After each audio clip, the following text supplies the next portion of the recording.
हे friend, मैं हूँ सूरज, आप देख रहे हो सूरज टेक। प्लीज़ मेरे चैनल को सब्सक्राइब करना मत भूलना और लाइक और शेयर कमेंट करना मत भूलना। आज है मेरे पास लावा a21 जिसकी माइक की प्रॉब्लम थी, जिसकी प्लस की पॉइंट कट थी। मैं आपको दिखाता हूँ। इसकी प्लस कनेक्शन किधर है, ये देख रहे हो बीच में प्लस, ये वाला ग्राउंड नहीं है लेकिन ये भी एक कंटिन्यू है, इसका भी कनेक्शन है। जैसे नोकिया का आती थी ऐसा नहीं है, इसकी एक ग्राउंड नहीं है, एक डी माइनस और डी प्लस है।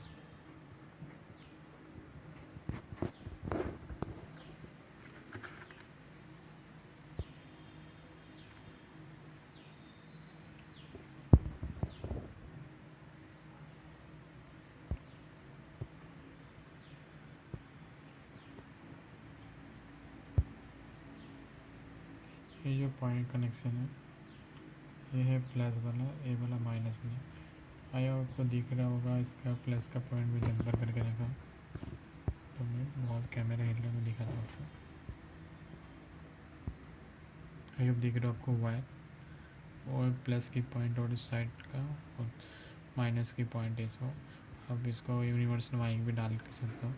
आइए मेरा वीडियो अच्छा लगा प्लीज़ मेरे चैनल को सब्सक्राइब करना मत भूलना, लाइक और शेयर करना मत भूलना।